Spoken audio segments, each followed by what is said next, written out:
మరొకసారి చెప్పండి గట్టిగా. ఇంతవరకు పాటల ద్వారా దేవుని నామాన్ని మహింపరుచుకున్నాము.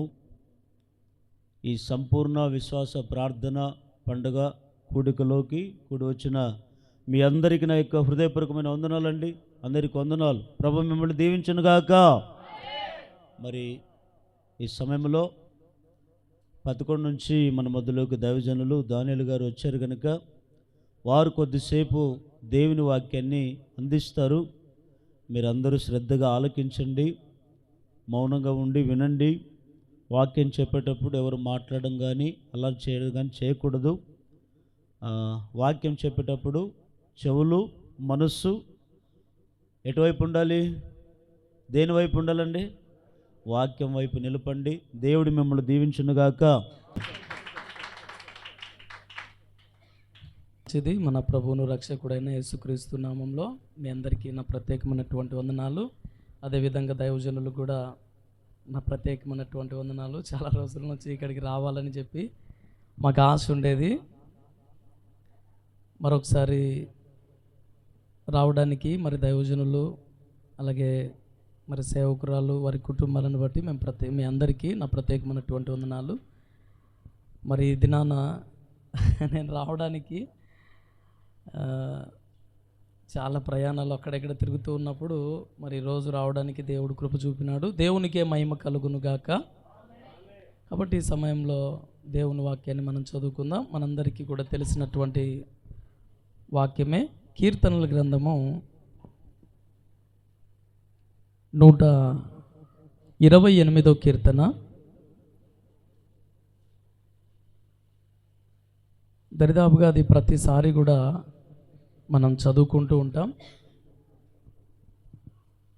ఆ కీర్తన గ్రంథము 128వ కీర్తన మొదటి వచనాన్ని చదువుకుందాం. యెహోవా యందు భయభక్తులు కలిగి ధన్యులు, నిశ్చయముగా నీవు నీ చేతుల కష్టార్జితమును అనుభవించేదవు, నీవు ధన్యుడవు, నీకు మేలు కలుగును. చిన్న ప్రార్థన చేసుకుందాం. తండ్రి, నీకే స్తోత్రాలు ప్రభువా, నీకు వందనాలు చెల్లిస్తున్నాం. మీ దాసులను మీరు ప్రేమించి ఈ ప్రాంతంలో ఈ పరిచర్య మీరు ఇచ్చినందుకు కృతజ్ఞతాస్తుతులు చెల్లిస్తున్నాం. అయ్యా, ఇదిగోనైనా మరి మీ పక్షంగా మేము నిలబడుతుండగా మీ సిలువ చోటను మరుగుపరుచుకొని మీరు మాతో మాట్లాడండి. మమ్మల్ని అందరినీ కూడా బలపరచమని ప్రార్థిస్తూ ఉన్నాం నాయన. మరి నా తండ్రి, మాట్లాడుతున్నటువంటి ప్రతి మాట వలన ప్రభా మేమందరం బలపడినట్లు మమ్మల్ని అయ్యా మా నోటిని బూరగా వాడుకొని మా అందరితో మీరు మాట్లాడమని యేసు నామమున అడిగి వేడుకొంచున్నాము తండ్రి, ఆమేన్. మంచిది. ఇక్కడ బైబిల్ గ్రంథంలో మనం ఏం చదువుకున్నామంటే మొదటి వచనాన్ని మనం చదువుకున్నట్లయితే యెహోవా యందు భయము భక్తి. చెప్పండి, ఏమంటామా? 2 అంటే భయము భక్తి. ఎందుకంటే ప్రాముఖ్యంగా మనకి ఏముండాలంటే భయం ఉండాలి. ఆ భయం ఎలాంటిదని అంటే ఎవరో చంపుతారనో లేకపోతే ఏదో జరుగుతుందనో, ఏదో పామును చూసో ఏదో తేలును చూసో అది కాదు. కానీ బైబిల్ గ్రంథంలో మనం ఏం చూస్తున్నామంటే మనం భయపడాల్సినది ఎవరికి భయపడాలంటే భూమిని, ఆకాశాన్ని, సూర్యచంద్రుడు, నక్షత్రాలను మనందరినీ కూడా కలగజేసినటువంటి ఆ దేవునికి భయపడేటువంటి వారి జీవితాలలో దేవుడు గొప్ప కార్యాలు చేస్తాడు. ఎందుకంటే చూడండి, ఎవరైనా తాగి పడిపోతే ఏమంటారంటే, ఎవరైనా తాగి పడిపోయినారనుకోండి, ఎవరైనా నిత్యము గొడవ పడుతూ ఉంటే ఏమంటారంటే వాళ్ళకు భయం లేదు, వాళ్ళకు భక్తి లేదు. చిన్నపిల్లలు స్కూల్కి వెళ్ళిన తర్వాత స్కూల్లో చక్కగా చదువుకుంటూ భయపడుతూ ఉన్న వాళ్ళు ఈ భూమి మీద దేశం యొక్క ఉన్నతమైనటువంటి స్థలాలలోనికి వాళ్ళు వెళ్ళడం జరిగింది. చాలామంది పిల్లలు చెడిపోతున్నారంటే కారణం ఏంటంటే మనుషులకు భయం లేకనే చెడిపోతున్నారు. ఒకసారి సామెతల గ్రంథం 1వ అధ్యాయము 7వ వచనాన్ని చదువుకుందాం. సామెతలు. భయం వలన మనకు కలిగేటువంటి లాభాలు ఏంటి? చెప్పండి అమ్మా. భయము ఎక్కడ ఉంటుందో అక్కడ తెలివి ఉంటుంది. హల్లెలూయా. చూడండి, దేవుని యందు ఎవరైతే భయభక్తులు కలిగి ఉంటారో వాళ్ళని ఏమంటారంటే తెలివి కలిగినటువంటి వారు అంటారు. అంటే దేవుని యందు భయము భక్తి అంటే అర్థం ఏంటంటే అది తెలివికి మూలం. భయం ఉన్నటువంటి వారు మాట్లాడేటువంటి మాటలు, భయము లేనటువంటి వారు మాట్లాడేటువంటి మాటలు కొంచెం డిఫరెంట్గా ఉంటాయి. అయితే ఇక్కడ ఏముందనంటే సొలొమోను మహారాజు ఏమంటున్నాడనంటే దేవుని యందు భయభక్తులు కలిగి ఉండడం అనేది తెలివికి మూలం. చెప్పండి అమ్మా, ఏ దానికి మూలం అంటమ్మా? తెలివికి మూలం. భయము అనేది ఏ కుటుంబంలో అయితే ఉంటుందో ఆ కుటుంబంలో తెలివి అనేది కూడా అక్కడ ఉంటుంది. ఒకసారి ఇంకొక మాట మనం చదువుకుందాం చూడండి. అది ద్వితీయోపదేశకాండము 4వ అధ్యాయము. ద్వితీయోపదేశకాండం 4వ అధ్యాయము 10వ వచనాన్ని ఒకసారి చదువుకుందాం.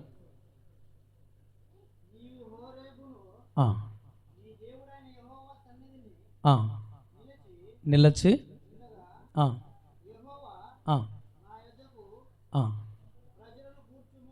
ప్రజలను కూర్చుము, బ్రతుకు దినములన్నీ నాకు భయపడ నేర్చుకొని తమ పిల్లలకు నేర్పునట్లు నా మాటలు వినిపించదనని. చూడండి ఇక్కడ ఏముందనంటే దేవుడు మోషేతో మాట్లాడుతూ ఉన్నాడు. మోషేతో మాట్లాడి ఏమంటున్నాడనంటే జనాలందరినీ కూడా పోగు చేసి ఒక చోట చేర్చి మీ పిల్లలకు ఏం నేర్పిస్తారంటే దేవుని యందు భయభక్తులు కలిగి ఉండేది నేర్పించండి. అమ్మ, ఎవరైతే భయము భక్తి కలిగి ఉంటారో వాళ్ళని దేవుడు అంగీకరిస్తాడు. ఎవరైతే భయభక్తులు లేకోకుండా జీవిస్తూ ఉంటారో వారిని దేవుడు అంగీకరించాడు. అందుకనే మన పిల్లలకు మనం ఏం నేర్పించాలంటే భయం అనేది నువ్వు ఏం చేస్తున్నా పైనున్న దేవుడు చూస్తూ ఉంటాడు. అందుకనే నీవు దేవుని యందు భయభక్తులు కలిగి ఉండాలని చెప్పి మన పిల్లలకు బైబిల్ చదవడం అయితేనేమి, ప్రార్థన చేయడం అయితేనేమి మన పిల్లలకు మనం నేర్పించాలి. చూడండి ఒకసారి యెషయా గ్రంథము 33వ అధ్యాయము 6వ వచనాన్ని చదువుకుందాం. యెషయా గ్రంథం 33వ అధ్యాయము 6వ వచనం.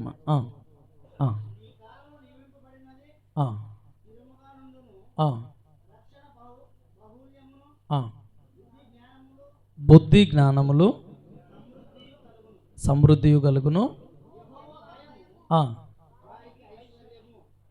ఇక్కడ చూడండి రెండోది ఏంటనంటే ఎవరైతే దేవుని యందు భయభక్తులు కలిగి ఉంటారో వాళ్ళకు ఐశ్వర్యం ఉంటుంది. హల్లెలూయా, హల్లెలూయా. బైబిల్ గ్రంథంలో యోసేపు చరిత్ర మనకు బాగా తెలుసు. ఆ దినాలలో ఏం జరిగిందనంటే యోసేపు తన తండ్రి అయిన యాకోబు పిల్లలు 12 మంది కుమారులైతే 11వ వాడుగా యోసేపు ఉన్నప్పుడు అన్న వాళ్ళందరూ కలిసి యోసేపును ఐగుప్తుకు అమ్మేస్తారు. ఐగుప్తుకు అమ్మేసిన తర్వాత పొతిఫర్ ఇంటికి ఆ పొతిఫరు తీసుకొని వెళ్ళిపోతాడు. తీసుకొని వెళ్ళిపోయిన తర్వాత ఏం జరుగుతుందంటే దేవుడు యోసేపుకు తోడై ఉన్నాడు. అందుకని యోసేపు మాట్లాడిన ప్రతి మాట చాలా జ్ఞానం కలిగి మాట్లాడుతూ ఉంటాడు. ఎందుకంటే యోసేపుకి దేవుడు అంటే చాలా భయం. ఎక్కడున్నా తల్లిదండ్రులు లేరు, అన్నదమ్ములు లేరు, తన దేశం కాదు పరాయి దేశంలో ఉన్నాడు, అన్యులు నివసిస్తున్నటువంటి ఆ ప్రాంతంలో ఉన్నాడు. అయితే ఎక్కడున్నా సరే యోసేపు ఎలాగున్నాడంటే భయము కలిగి ఉన్నాడు. హల్లెలూయా. ఎలా ఉన్నాడు యోసేపు?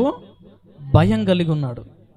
ఆ పొతిఫర్ అనేటువంటి ఆయన ఓ మాటలో చెప్పాలంటే మంచి ఆస్తిపరుడు. ఆ కుటుంబంలో ఏం జరిగిందంటే యోసేపు, నేను చెప్పినట్లు నువ్వు చేస్తే నేను నీకు డబ్బు ఇస్తాను, ధనం ఇస్తాను, ఏ ఆశ పెట్టిందో తెలియదు. అయితే యోసేపు ఏం చేశాడనంటే తెలివి కలిగినటువంటి వాడు, అంటే భయము కలిగిన వాడు గనక తెలివి కలిగిన వాడు. ఆ తెలివి కలిగిన వాడు ఏం చేశాడనంటే, ఆ మధ్యాహ్న వేళ లేకపోతే ఆ టైంలో ఒంటరిగా ఉన్నటువంటి ఆ టైంలో ఆ ఇంట్లో ఉన్నప్పుడు ఏం జరిగిందనంటే, తలుపులు వేసుకొని డోర్లు అంటే మొత్తం అంతా కూడా గోడల మధ్యలో ఒంటరిగా ఇంకొక తల్లి. అయితే వాళ్ళ మధ్యలో యోసేపు ఏమన్నాడంటే, పైన ఉన్నటువంటి దేవుడు చూస్తూ ఉన్నాడు, నేను మనుషులకు భయపడువాడును. అంటే ఇప్పుడు నేను ఎవరికి భయపడేటువంటి వాడునంటే దేవునికి భయపడేటువంటి వాడును. కాబట్టి నా దేవుడు నన్ను చూస్తూ ఉన్నాడు, నేను ఇలాంటి భయంకరమైనటువంటి పాపము చెయ్యను అని చెప్పి ఆ పాపాన్ని విడిచిపెట్టేసి, భయం ఉన్నటువంటి ఆయన ఆ పాపాన్ని విడిచిపెట్టేసి పరిగెత్తుకుంటూ వెళ్ళిపోయిన తర్వాత చెరసాలలోకి వేసినారు, జైల్లోకి వేసినారు. ఆ జైల్లోకి వేసిన తర్వాత ఏ తప్పు చేయలేదయ్యా, ఏ నేరము చేయలేదయ్యా, నేను ఏ నేరము చేయకపోయినా నన్ను తీసుకొని వచ్చి జైల్లో చెరసాలలో నన్ను పెట్టడం జరిగిందయ్యా అని చెప్పి దేవునికి ప్రార్థన చేసినప్పుడు దేవుడు ఏం చేశాడనంటే, యోసేపుని బయటికి తీసుకొని వచ్చి ఐగుప్తు దేశంలో రాజు తర్వాత రాజుగా దేవుడు చేసినాడు. చప్పట్లు కొడదాం, ఒకసారి గట్టిగా చప్పట్లు కొడదాం. అందుకనే దయచేసి ప్రియ సహోదరి సహోదరులారా, ఏంటనంటే దేవుని యందు ఎవరైతే భయభక్తులు కలిగి ఉంటారో మనం చూస్తూ ఉన్నాం. సినిమాలు చూస్తూ ఉన్నప్పుడు, సీరియళ్ళు చూస్తున్నప్పుడు, మాట్లాడుతున్నప్పుడు, అలాగే పని చేస్తున్నప్పుడు, నువ్వెక్కడున్నా ఏం చేస్తున్నా నువ్వు మాట్లాడుతున్న ప్రతి మాటకు లెక్క చెప్పాల్సినటువంటి దినాలు ఉన్నాయి. మనం చెప్పిన తర్వాత ఇంకా మనం చనిపోయిన తర్వాత లెక్కసారలే కానీ ఇంకా ఏమీ ఉండవు. కాబట్టి మనం మాట్లాడేటువంటి మాటను జాగ్రత్తగా మాట్లాడాల, మన చూపులు జాగ్రత్తగా ఉండాల, మన ప్రవర్తన జాగ్రత్తగా ఉండాల. ఎందుకంటే భూమి మీద ఏ మానవుడు కూడా మనల్ని చూడలేడేమో కానీ దేవుడు మాత్రం మనల్ని చూస్తూ ఉన్నాడు. ఆయనకు మరుగైనది లేదు, రహస్యమైనది లేదు. యోన ఎక్కడున్నాడమ్మా? యోన చేప కడుపులో. చేప ఎక్కడ ఉంటుంది? సముద్రము అడుగు భాగంలో ఉంది. చేప కడుపులో యోనా ఉన్నాడు. అక్కడ ప్రార్థన చేస్తే దేవుడు విన్నాడా లేదా? షద్రక్, మెషక్, అబేద్నెగోములు ఎక్కడున్నారు? అగ్నిగుండంలో ఉన్నారు. అగ్నిగుండంలో వాళ్ళు ప్రార్థన చేస్తున్నప్పుడు, పాటలు పాడుతున్నప్పుడు దేవుడు ఉన్నాడా లేడా? వారి మధ్యలో దేవుడు సంచరిస్తూ ఉన్నాడు. అందుకనే నిజంగా మనం ఎక్కడున్నా సరే దేవుడు మనతో ఉంటాడు. అందుకనే బహు జాగ్రత్తగా మీరు ఉండాలని ప్రభు పేరిట మీకు మనవి చేస్తున్నాం. ఎవరైతే భయపడతారో, పాపం చేయకుండా, చెడు త్రోవలకు వెళ్ళకుండా, దేవునికి ఎవరైతే భయపడతారో, దేవుని సన్నిధిని ఎవరైతే ప్రేమిస్తారో, దేవుని కోసం ఎవరైతే బ్రతుకుతారో, దేవునికి భయపడేటువంటి వారికి ఐశ్వర్యం ఉంటుందంట. చెప్పండి, ఏముంటుందమ్మా? ఐశ్వర్యం అంటే ఇంకా ఏమీ కూడా కొరత లేకుండా ఐశ్వర్యం అని అంటే ఇంకా నీకు అన్నీ కూడా సమృద్ధిగా ఉన్నట్లే.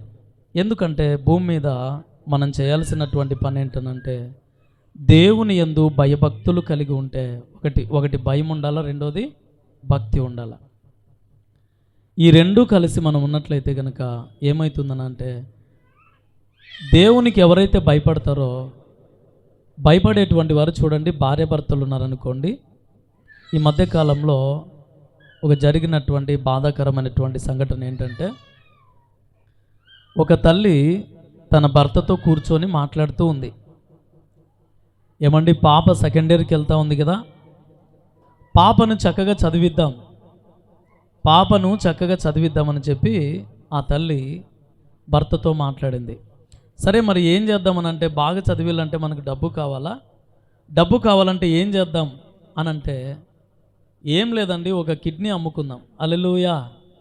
ఏమంట, ఒక కిడ్నీ అమ్ముకుందామని చెప్పి భార్య సలహా ఇచ్చింది. సరే అని చెప్పి 1 సంవత్సరం వరకు తిరిగి చూస్తే ఒక ఆయన వచ్చినాడు, కిడ్నీకి 10 లక్షలు ఇస్తానని అన్నాడు. ఎన్ని లక్షలమా? ఒక కిడ్నీకి 10 లక్షల రూపాయలు. అంటే కుటుంబంలో భార్య ఎలా ఉంటుందనంటే బ్యాక్ బోన్, అంటే వెన్నెముక లాంటి వాళ్ళు. అయితే అక్కడ ఏముందనంటే ఆ తల్లి ఆపరేషన్ థియేటర్లోకి తీసుకొని వెళ్ళి భర్తకు ఆపరేషన్ చేయించి ఒక కిడ్నీ అమ్మేసుకొని చిన్నగా ఇంటికి వచ్చినారు. ఇంటికి వచ్చిన తర్వాత ఆయన మెడిసిన్ తింటూ కొంచెం రెస్ట్ తీసుకుంటూ ఉన్నప్పుడు భార్య ఏమనిందంటే, ఇంకా అలాగా జరుగుతున్నటువంటి దినాలలో ఆ తల్లి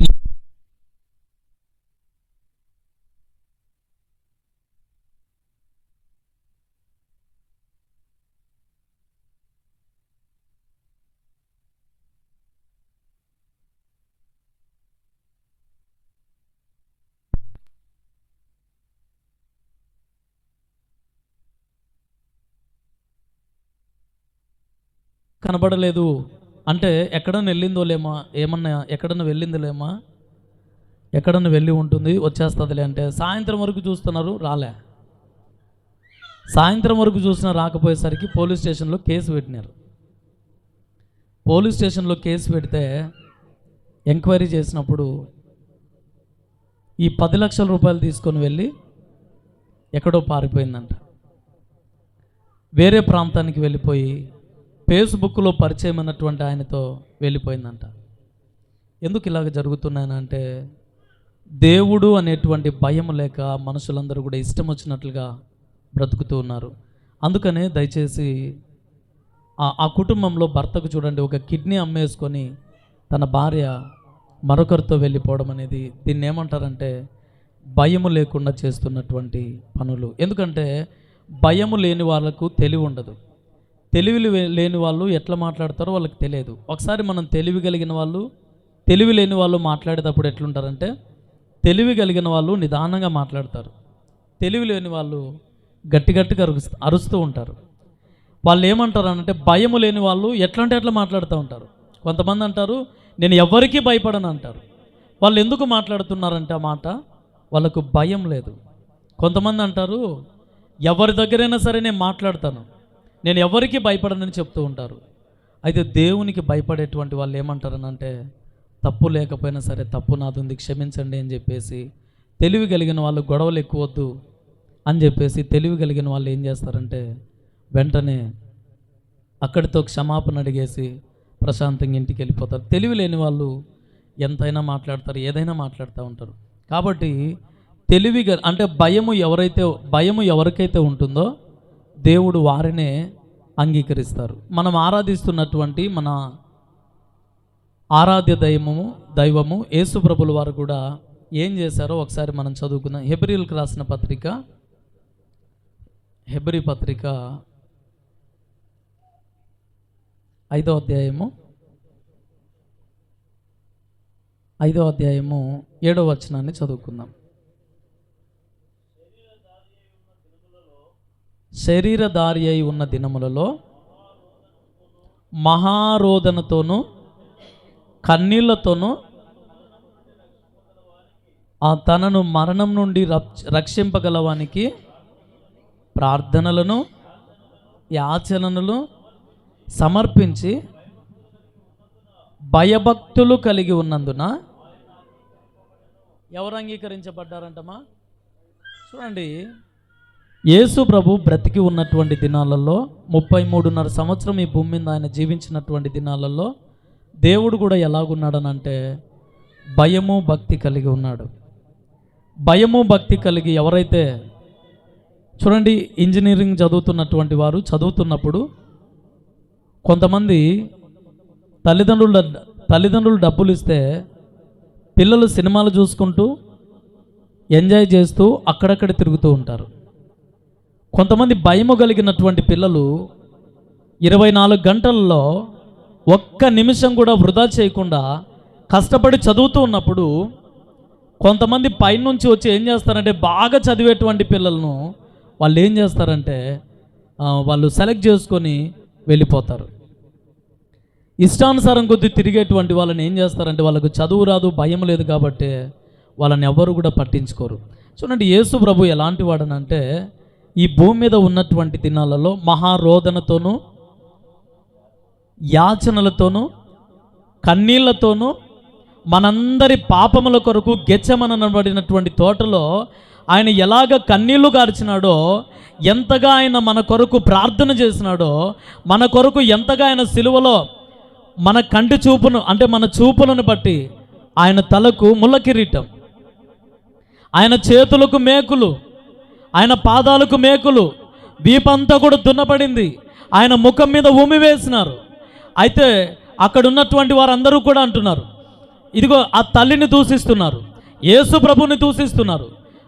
ఆ ప్రక్కన ఉన్నటువంటి సిలువలో దొంగ ఒకడు, నువ్వు దేవుడు అయితే కిందికి దిగిరా అని మాట్లాడుతున్నారు. అయినా సరే ఆయన ఏం చేస్తున్నాడు అంటే ఒక్క మాట కూడా మాట్లాడలేదు, మౌనంగా ఉన్నాడు. అయితే ఆయన దేవుని యందు భయభక్తులు కలిగి ఉన్నటువంటి వాడు కనుక యేసు ప్రభునే ఏం చేసినాడంటే దేవుడే తనను అంగీకరించినాడు. అమ్మా, భూమి మీద నువ్వు ఎట్లా పడితే ఎట్లా బ్రతుకుతున్నప్పుడు పరలోక రాజ్యానికి వెళ్తాను, నేను చర్చికి వెళ్తున్నాను కదా, నేను దేవుని రాజ్యంలో ఉంటానులే అని చెప్పి మనం భయము భక్తి కలిగి లేకపోతే ఆ దినాలలో ఏం జరిగిందంటే, అది చాలా సంవత్సరాల క్రితం ఏం జరిగిందంటే, ఒక తల్లి, ఆ తల్లి నిండు గర్భవతి. ఆ తల్లి ఎలాంటిదనంటే నిండు గర్భవతి. ఆ నిండు గర్భవతి అయితే ఆ తల్లి ఒక వార్త వినింది, అమ్మా నీ భర్త చనిపోయినాడు, 98 సంవత్సరాలు అయినటువంటి మీ మామ చనిపోయినాడు, తర్వాత నీ భర్త కూడా చనిపోయినాడు అని ఆ వార్త ఎప్పుడైతే వినపడిందో, మందసం పట్టబడింది అని చెప్పగానే వెంటనే నిండు గర్భవతి ఆమె ఏం చేసిందంటే మోకాళ్ళ మీద ఇలా పడిపోయి తన భర్త చనిపోయినాడని, ఆ కుటుంబంలో 3 వ్యక్తులు చనిపోయినారని చెప్పి ఆ బాధను తట్టుకోలేక వెంటనే మోకాళ్ళ మీద పడినప్పుడు పురిటి నొప్పులు వచ్చినాయి ఆ తల్లికి. ఆ పురిటి నొప్పులు వచ్చి భయంకరమైనటువంటి వేదనతో ఏడ్చుకుంటూ ఆ బాధ, ఒకవైపు వాళ్ళ మామ చనిపోయినాడని ఒక బాధ, రెండోది తన భర్త చనిపోయినాడని ఒక బాధ, తర్వాత ఆ ఇంట్లోనే వారి యొక్క అంటే చిన్నవాడైతే ఎలా ఉంటాడనంటే మరిదవుతాడు, ఒకవేళ పెద్దవాళ్ళు అయితే బావవుతారు. అయితే వారి కుటుంబంలో 3 వ్యక్తులు చనిపోయినారు. ఒకే రోజే ముగ్గురు వ్యక్తులు చనిపోతే పురిటి నొప్పులు, ఆ బాధ అన్నీ కలిపి ఆ తల్లి ఏడుస్తున్నప్పుడు బిడ్డకు జన్మనిచ్చింది. ఆ బిడ్డకు జన్మనిచ్చినప్పుడు ఎలా ఉన్నారనంటే ఆ తల్లి చనిపోయింది. ఆ బిడ్డ పుట్టినప్పుడు ఏమైందనంటే తల్లి లేక తండ్రి లేక ఎవ్వరూ లేక ఒంటరి వాడిగా ఆ బిడ్డ పుట్టడం జరిగింది. ఎందుకంటే చూడండి, ఒకసారి బైబిల్ గ్రంథంలో నుంచి ఆ మాటను మనం చదువుకుందాం రండి. 1 సమూయేలు గ్రంథం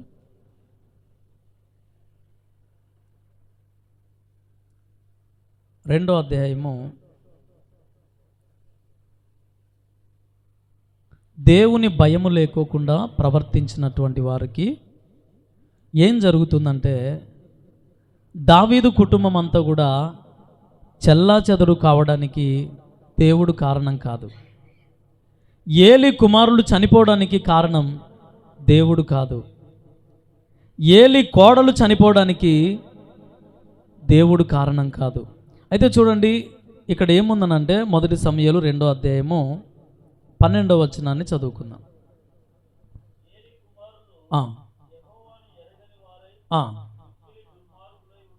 మిక్కిలి దుర్మార్గులై ఉండిరి. వాళ్ళు ఏం చేస్తున్నారు చూడండి 22వ వచనంలో,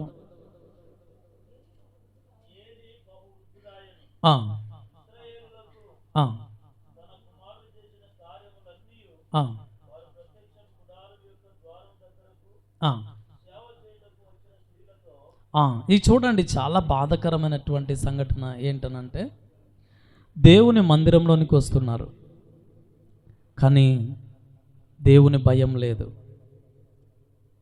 దేవునికి మనం పాటలు పాడుతున్నాం, ప్రార్థన చేస్తున్నాం, కానీ దేవుని భయము లేదు. అమ్మా, ఓ మాట చెప్తా వినండి. దేవుడు ప్రసంగించినప్పుడు ఆ కొండ మీద ప్రసంగంలో 3 అధ్యాయాలు ఉన్నాయి.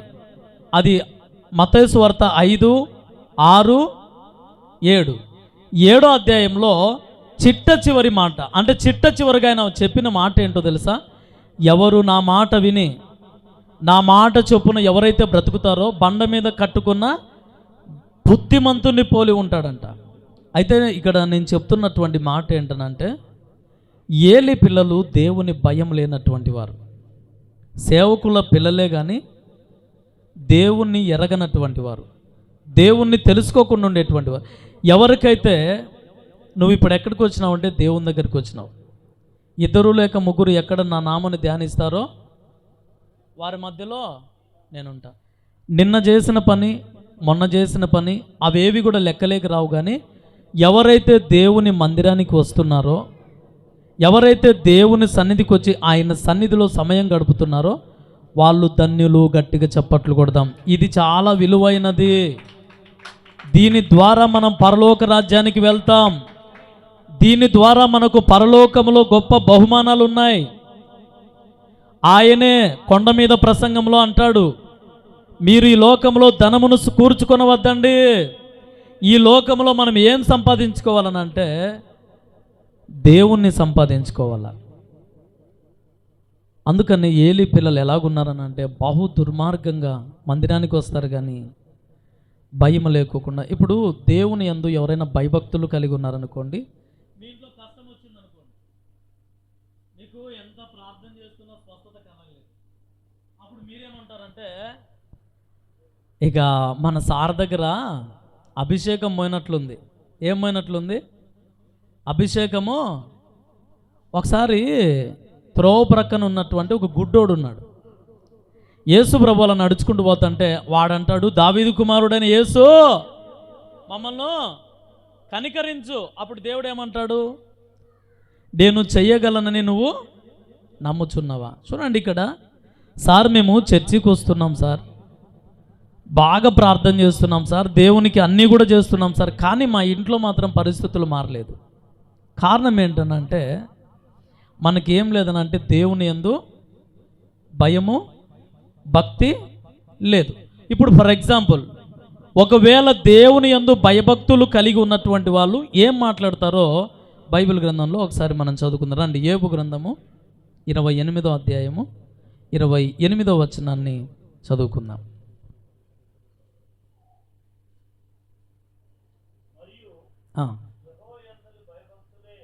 యెహోవా యందలి భయభక్తులే జ్ఞానమనియు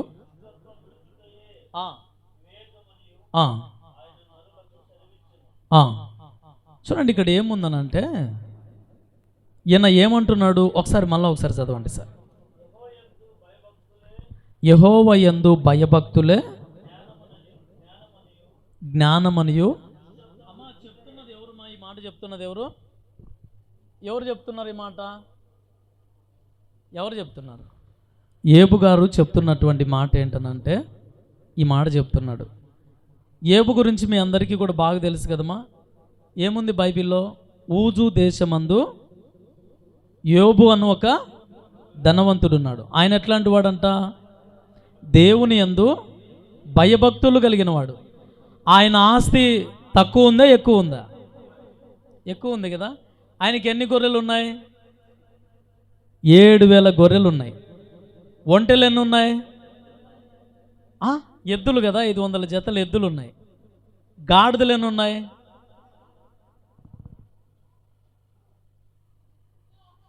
ఎద్దులున్నాయి, గాడిదలు ఉన్నాయి, ఒంటెలు ఉన్నాయి, తర్వాత గొర్రెలు ఉన్నాయి, పనివాళ్ళు ఉన్నారు. ఎంతమంది పిల్లలు ఉన్నారు ఆయనకి? 7 మంది కుమారులు, 3, మొత్తం కలిపితే 10 మంది. ఆయన డైలీ ఏం చేసేవాడు? ఇంకా చీకటిగా ఉన్నప్పుడే తెల్లవారుజామున ఏం చేసేవాడు? తన బిడ్డల కొరకు ప్రార్థన చేసేటువంటి వాడు. హల్లెలూయా. అమ్మ, భయము, దేవుని భయము ఎవరికైతే ఉంటుందో వాళ్ళు లేచిన తర్వాత పాత్రలు ఎక్కడున్నాయి, పిల్లలు ఎక్కడున్నారు, ఇది ఎక్కడుంది, అది ఎక్కడుంది, వాళ్ళే ఈ పని ఎట్లా, ఆ పని ఎట్లా, వాళ్ళు రమ్మన్నారు, వీళ్ళు రమ్మన్నారు, ఇవన్నీ ఏముండవు వాళ్ళకి. లేచిన వెంటనే మోకాళ్ళ మీదకి వచ్చి ఒకటే అంటారు, ప్రభా తినక ముందు టెస్ట్ చేయించుకుంటున్నారు, తిన్న తర్వాత టెస్ట్ చేయించుకుంటున్నారు, హాస్పిటల్లో అడ్మిట్ అయిపోయినారు, కొంతమంది కాళ్ళు ఇరిగిపోయినాయి, చేతులు ఇరిగిపోయినాయి. దేవా 2 చేతులు పైకెత్తి ఈ దినమున నువ్వు నాతో రాకపోతే నేను ఒక్క అడుగు కూడా ముందుకేను ప్రభు అని చెప్పి గడగడ గడగడ వణుక్కుంటూ ప్రార్థన లేనిదే బయటికి వెళ్ళరు.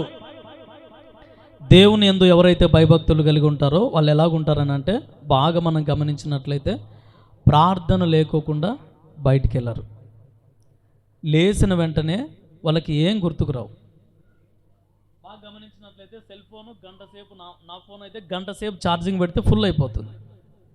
గంట సేపు దేవుని సన్నిధిలో ప్రార్థన చేయకోకుండా మనం బయటకు వస్తే కనుక వాళ్ళకి ఏం లేనట్లంటే భయము లేనటువంటి వాళ్ళు, దేవుని భయము లేదు. అయితే చూడండి, ఏబు ఎలాంటి వాడనంటే రోజు ప్రార్థన చేస్తూ ఉంటాడు. వాళ్ళ పిల్లల దగ్గరికి వెళ్తాడు, ప్రార్థన చేస్తాడు. ఏబు గారు ధనం ఉంది కదా, 7,000 గొర్రెలు ఉన్నాయి కదా, ఒంటెలు ఉన్నాయి కదా, ఎద్దులు ఉన్నాయి కదా, పనివాళ్ళు ఉన్నారు కదా, ఆస్తి ఉంది కదా, మళ్ళీ దీని గురించి నువ్వు ఆలోచన చేయమంటే ఏమంటాడు, నాకు ఇవన్నీ కావాలా, ఇవన్నీ భద్రంగా ఉండాలంటే నేను ఒక పని చేయాలా. ఏం పని చేయాలా అంటే, ప్రతిరోజు నేను దేవునికి భయపడి 2 చేతులు పైకెత్తి నా పిల్లల కొరకు నేను ప్రార్థన చేస్తే నా దేవుడు నన్ను అభివృద్ధిలోనికి నడిపిస్తాడని చెప్పి ఈ ఆస్తికి, ఈ సంపదకు అంతటికి, నా ఆరోగ్యానికి అంతటికి, నా పిల్లలకి అంతటికి, నా కుటుంబానికి, నేను చేస్తున్న పనికి అన్నిటికీ కూడా అన్ని భద్రంగా ఉండాలంటే నేను దేవునికి భయపడాలా అని రోజు ప్రార్థన చేస్తూ ఉండేటువంటి వాడు. అమ్మ, రోజు ప్రార్థన చేస్తున్నటువంటి ఏబు జీవితంలో ఏం జరిగింది? ఒకే రోజే గొర్రెలు పోయినాయి, ఎద్దులు, ఒంటెలు అన్నీ. ఒకసారి చదువుతారా సార్ వరుసన? ఒకసారి మనం చదివినట్లయితే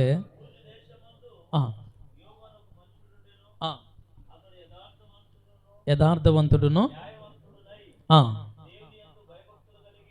అంటే ఆయనకి జరిగినది ఒకసారి చూడండి సార్. మొత్తం అంతా తనకున్నటువంటి ఆస్తులు అన్నీ కూడా పోయినటువంటి సంఘటన.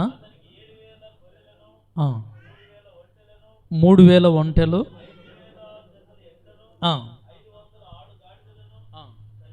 కలిగి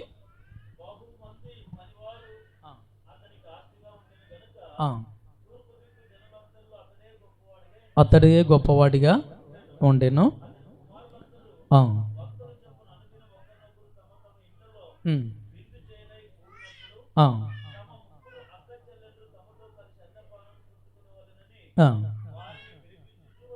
ఓకే,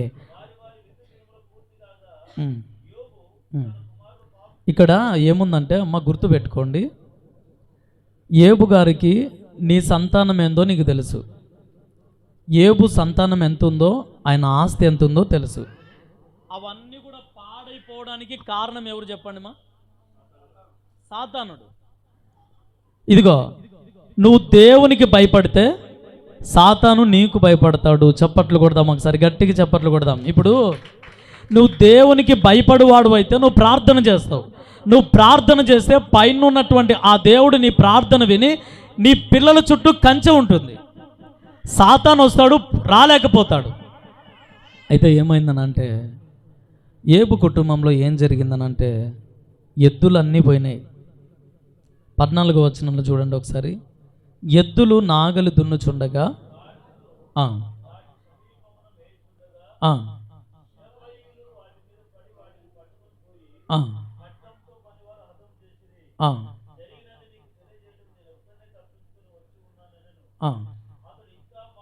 అతడు ఇంకా మాట్లాడుచుండగా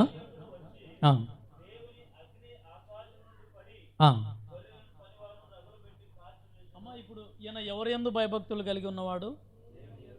మనం ఏమంటామంటే, మాకు ఒక మంచి ఇండ్లు ఉండాలా, మా పిల్లలకి ఎప్పుడూ ఆరోగ్యం బాగుండాలా, ఇంకా పాస్టర్ గారు ఎప్పుడు కూడా మమ్మల్ని బాగా ప్రేమిస్తూ ఉండాలా, మమ్మల్ని బాగా చూసుకుంటూ ఉండాలా, ఇలాగా ఎప్పుడు కూడా ఇలా మాట్లాడుకుంటూ ఉంటాం. మాకేం నష్టం జరగకూడదు, అన్నీ బాగుండాలా అనుకుంటూ ఉంటాం. అయితే ఇక్కడ ఏముందనంటే మొత్తం అన్నీ పోయినాయి.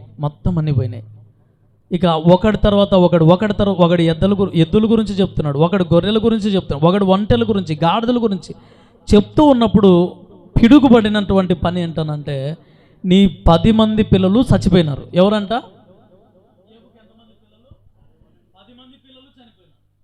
10 మంది పిల్లలు చనిపోతే ఆ 10 మంది పిల్లలు చనిపోయినారని చెప్పగానే వస్త్రాలు చింపుకొని బూడిద పోసుకొని మోకరించి ఏం చేస్తున్నాడు? మనమైతే దేవుని యందు భయభక్తులు అంటే ఏంటో తెలుసమ్మా? ఎవరైతే దేవుని యందు భయభక్తులు కలిగి ఉంటారో జ్ఞానం ఉన్నట్లు. జ్ఞానం అంటే అర్థం ఏంటో తెలుసమ్మా? ఏబుకి 10 మంది పిల్లలు చనిపోయినారు, ఆస్తి అంతా పోయింది, భార్య ఎదురు మాట్లాడుతుంది, తనకు కూడా రోగం వచ్చింది. ఎన్ని రోగాలు వచ్చినా భయము కలిగినటువంటి ఏబు గారు ఏమంటున్నారని అంటే, దేవుడు ఇచ్చినాడు, దేవుడు యెహోవా నామమునకు స్తుతి కలుగును గాక. అమ్మ దయచేసి ఏంటనంటే మనందరికీ కూడా భయం ఉండాల. హల్లెలూయా చెప్పండి, ఏముండాలమ్మా? భయం ఉండాల. ఎప్పుడైతే భయం ఉండి నువ్వు ప్రార్థన చేసుకుంటూ ఉంటావో, నేను ఒక మాట చెప్తా వినండి మా. నేను ఒక 5 నిమిషాల్లో ముగిచ్చేస్తాను. మాది అనంతపూర్ జిల్లా.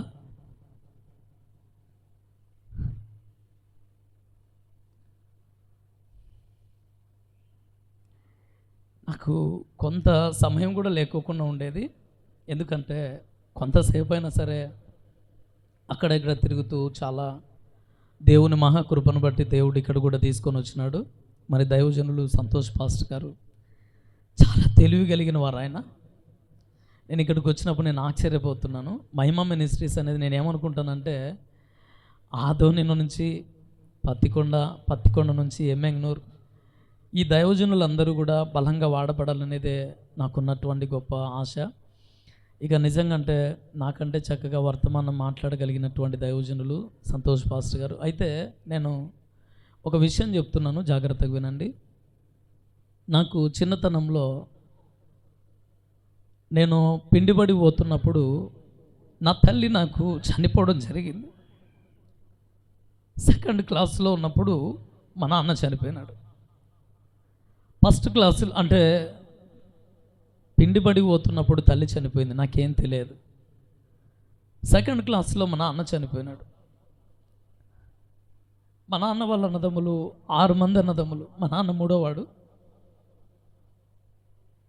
అయితే ఏమైందనంటే నా తల్లి చనిపోయినప్పుడు హాస్పిటల్లో ఎంతోమంది బంధువులు ఉన్నారు, కానీ ఏ ఒక్కరు కూడా మా తల్లి శవాన్ని తీసుకొని ఇంటికి తీసుకొచ్చి పాత పెడదాం అనుకోలేదు. అయితే నా తల్లి చనిపోయిన తర్వాత మా నాన్న బయటికి వెళ్ళిపోయి అందరికీ చెప్పిన ఎవరు రాలేదు, పక్కకి వెళ్ళిపోయినాడు. అది 1990లో జరిగినటువంటి సంఘటన. ఆ టైంలో మా తండ్రి అక్కడే నిలబడుకొని ఉన్నప్పుడు ఇదేదో అనాథ శవం ఉన్నట్లుందన్నట్టుగా మున్సిపాలిటీ వాళ్ళని తీసుకొని వెళ్ళి నా తల్లిని భూస్థాపన చేయడానికని తీసుకొని వెళ్ళిపోతూ ఉన్నారు. నా తండ్రి వాళ్ళ వెనక వెళ్ళి అనంతపూర్లో గుంత తవ్విన తర్వాత పాతి పెట్టేటప్పుడు ఈమె నా భార్య అని మా నాన్న చెప్పినప్పుడు వాళ్ళందరూ కౌగిలించుకొని మేమున్నాం, ధైర్యంగా ఉండు అని. నా బంధువులు కాదండి, ఎవరో చేతుల మీద మా అమ్మ భూస్థాపన చేయబడింది. అయితే మా తల్లి బాగున్నప్పుడు అందరూ మా దగ్గరికి వచ్చేవాళ్ళు.